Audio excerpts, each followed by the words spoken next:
Powered industrial trucks. Wiggins Model W420YXL.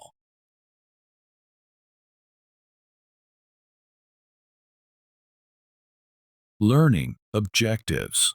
By the end of this presentation, you will be able to 1. Reference requirements for powered industrial trucks PIT. 2. Recognize safe operation of equipment. 3. Implement operator training and evaluation. 4. Identify common forklift hazards. 5. Familiarize themselves with abatement methods and procedures. Stop work authority, your right and responsibility. Every individual on this site has the authority and responsibility to stop any work activity they believes to be unsafe or that could lead to an injury, incident, or environmental damage. No retribution. There will be no negative consequences for exercising your stop work authority. 1. Immediately stop the unsafe work. 2. Notify your supervisor or the nearest site supervisor. 3. Do not resume work until the hazard has been addressed and the area is deemed safe. Amputations Special Emphasis Program. Goal: to reduce occupational exposures to amputations struck by and caught between injuries, lockout, tagout, machine guarding. Increase outreach to employers and employees, training events, internal and external, compliance inspections, consultation visits, publications. Amputations must be reported within 24 hours. General requirements.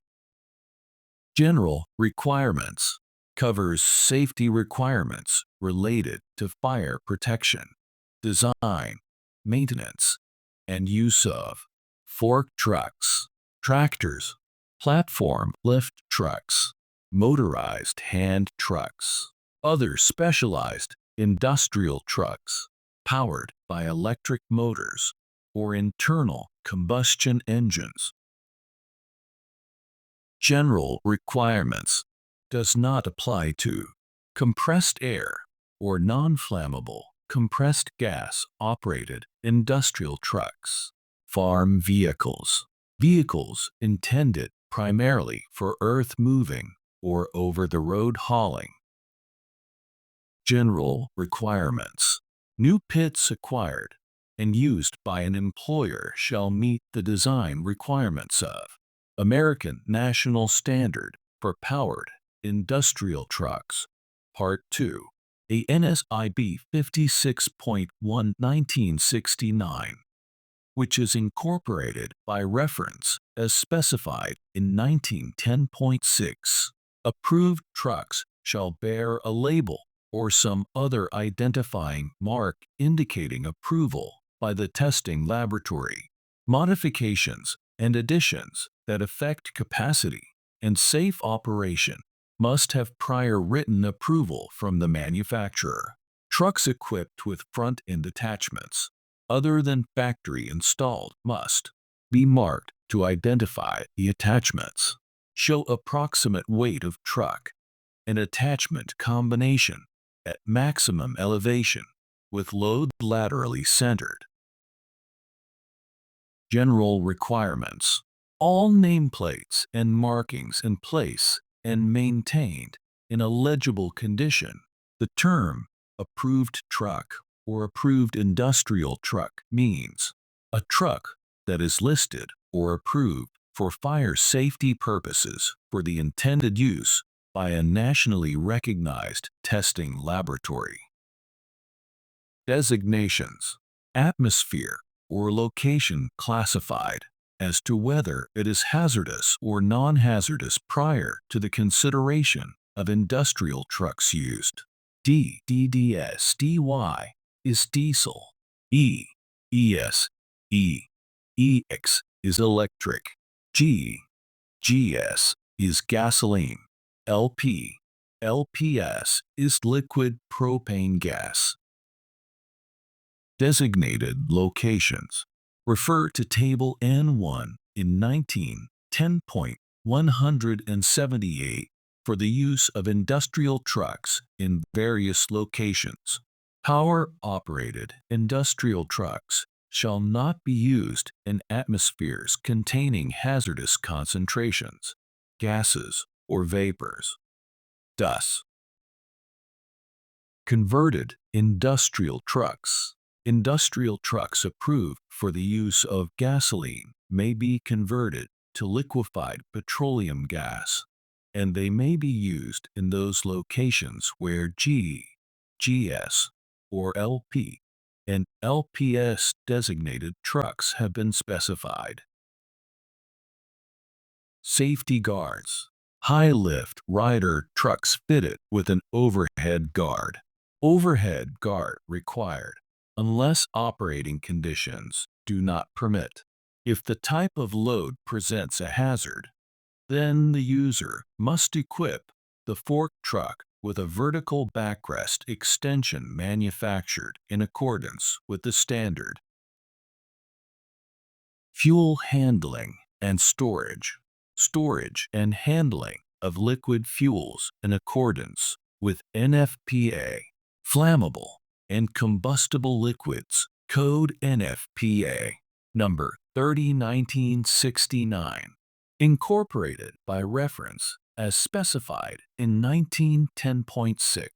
Storage and handling of liquefied petroleum gas fuel in accordance with NFPA.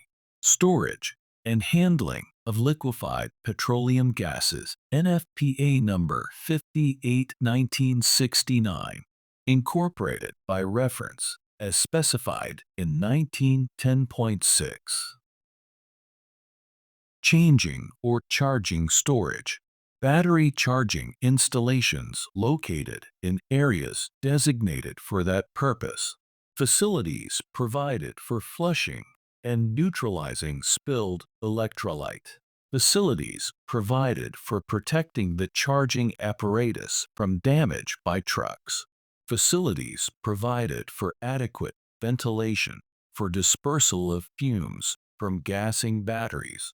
Conveyor, overhead hoist, or equivalent material handling equipment provided for handling batteries. Reinstall batteries properly positioned and secured. Changing/charging storage. Carboy tilter or siphon provided for handling electrolyte. Acid poured into water. Water must not be poured into acid. Trucks are properly positioned and brakes are applied before attempting to change or charge batteries. When charging batteries, vent caps are checked for proper functioning. Battery cover opened to dissipate heat. Trucks are properly positioned and brakes are applied before attempting to change or charge batteries. Do not smoke in the charging area.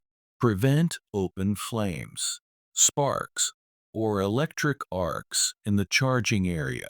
Keep tools and other metallic objects away from the tops of uncovered batteries.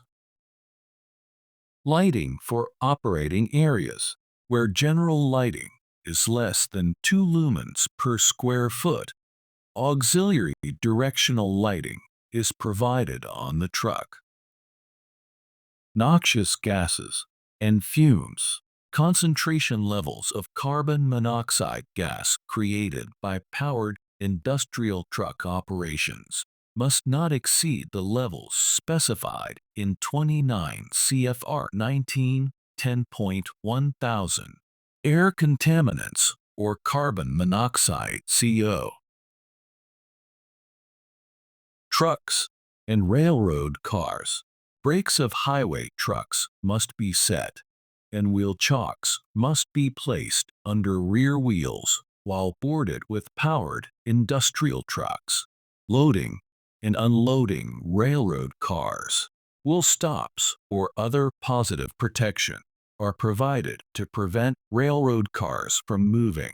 Setting the railroad car's handbrake can also prevent the car from moving while dock boards or bridge plates are in position. Fixed jacks may be necessary to support the semi-trailer during loading or unloading when the trailer is not coupled to a tractor. Operator training. Operator training. Employer shall ensure each powered industrial truck operator is competent to operate a powered industrial truck safely, as demonstrated by the successful completion of training and evaluation. Trainees may only operate the truck under the direct supervision of a trainer, where such an operation does not endanger the trainee or other employees. Operator training. The training program must be a combination of formal instruction, such as lecture, discussion, interactive computer learning, video, written material, practical training exercises, evaluation, operator training and evaluation conducted by a person with knowledge, training, and experience. Operator training. Training program content for initial training. Truck-related topics. Workplace-related topics. Requirements of 1910.178. Operator training. Truck-related topics. 1. Differences from an automobile. 2. Operating instructions, warnings, and precautions. 3. Controls and instrumentation. 4. Engine or motor operation. 5. Steering and maneuvering. 6. Visibility.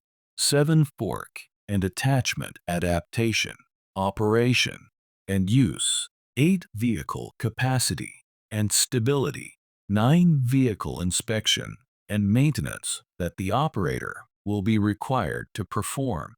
10. Refueling, charging, or recharging batteries. 11. Operating limitations. 12. Other instructions. Operator training. Workplace-related topics. 1. Surface conditions. 2. Composition and stability of loads. 3. Pedestrian traffic. 4. Narrow aisles and restricted areas. 5. Load manipulation, stacking, and unstacking. 6. Operating in hazardous classified locations. 7. Operating on ramps and sloped surfaces. 8. Potentially hazardous environmental conditions. 9. Operating in closed environments or other areas where poor ventilation or maintenance could cause carbon monoxide or diesel exhaust buildup. Operator training, refresher training, and evaluation. 1. Operator observed operating the vehicle in an unsafe manner. 2. Involved in an accident or near-miss incident. 3. Evaluation reveals not operating truck safely. 4. Assigned to a different type of truck. 5. Conditions in the workplace change. Avoidance of duplicative training. If an operator has previously received training in a topic specified in paragraph L3 of this section, and such training is appropriate. Operator training. The employer must certify that each operator has been trained and evaluated. Certification must include name of operator, date of training, date of evaluation, identity of trainer. Truck operations and maintenance. Truck operations. Trucks not driven up to anyone standing in front of a bench or other fixed object. No person allowed to stand or pass under the elevated portion of any truck. whether loaded or empty. Unauthorized personnel not permitted to ride. A safe place to ride is provided where riding on trucks is authorized. Employer shall prohibit arms or legs from being placed between the uprights of the mast or outside the running lines of the truck. When a powered industrial truck is left unattended, out of view, 25 feet or greater than away, load engaging means fully lowered, controls neutralized, power shut off, and brakes set. Wheels blocked if the truck is parked on an incline. Truck operations. When the operator is dismounted and within 25 feet of the truck, still in his view, the load engaging means shall be fully lowered, controls neutralized, brakes set to prevent movement, wheels blocked if the truck is parked on an incline. A safe distance is maintained from the edge of ramps or platforms while on any elevated dock, platform, or freight car. Forklifts are not to be used to open or close freight doors. Truck operations. Brakes set and wheel blocks in place to prevent movement of trucks, trailers, or railroad cars while loading or unloading. Sufficient headroom under overhead installations, lights, pipes, sprinkler system, etc. Overhead guard used as protection against falling objects. Load backrest extension used when necessary. Fire aisles, access to stairways, and fire equipment shall be kept clear. Traveling. All traffic regulations observed, including authorized plant speed limits. Safe distances maintained. Approximately 3 truck lengths. Right-of-way. Ambulances, fire trucks, etc. Watch for intersections, blind spots, or other dangerous locations. Drivers must slow down. Sound the horn at cross aisles and other locations where vision is obstructed. If the load obstructs forward view, then travel with the load trailing. Railroad tracks cross diagonally wherever possible. Keep a clear view of the path of travel. Traveling. When ascending or descending grades in excess of 10%, loaded trucks are driven with the load upgrade. Never turn forklift on a grade. Dock boards or bridge plates are properly secured before being driven over. Potential hazards while entering and leaving truck trailers or railroad cars. Falling off the loading dock. Moving trucks or railroad cars during loading and unloading. Slipping or inadequate dock boards. Traveling. Elevators approach slowly and squarely. Once on the elevator, controls neutralize, power shut off, brakes set. Motorized hand trucks enter elevators or other confined areas with the load end forward. Avoid running over loose objects on roadway surfaces. Watch speed and how you negotiate turns. Loading.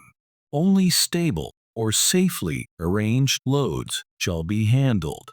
Exercise caution when handling off-center loads. Only loads within the rated capacity of the truck must be handled.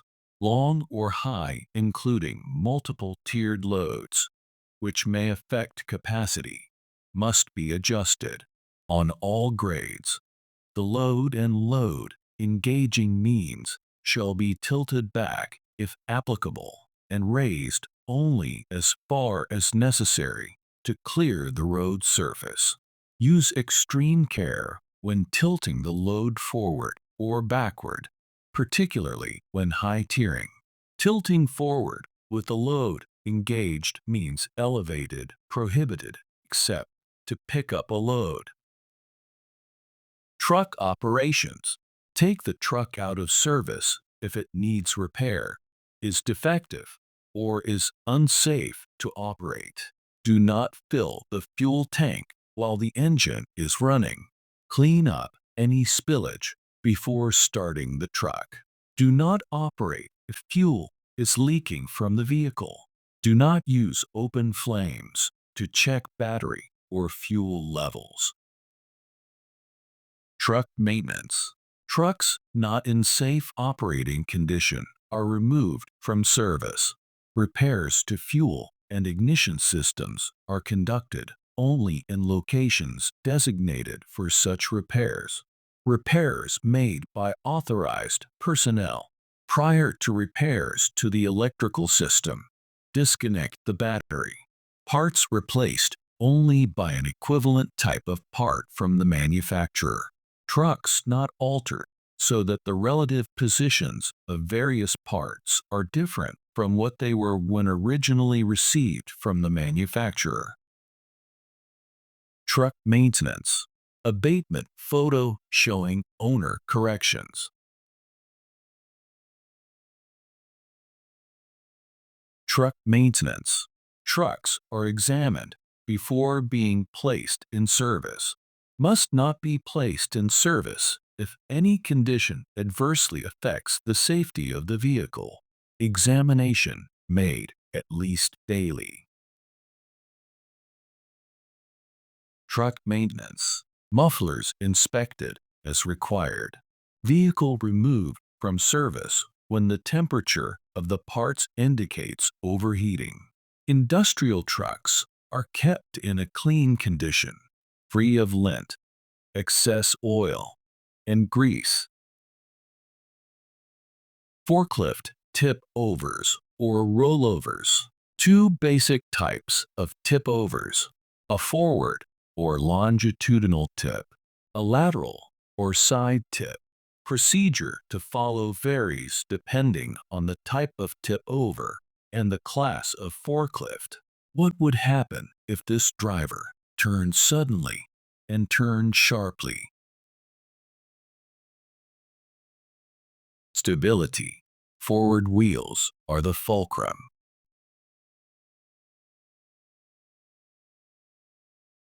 Stability triangle. Counterbalanced powered industrial trucks. Vehicle is supported at 3 points. Vehicle center of gravity. Center of gravity of vehicle and maximum load. Summary. 1 post-test review. 2 feedback. 3 inspection evaluation. 4 operator performance evaluation.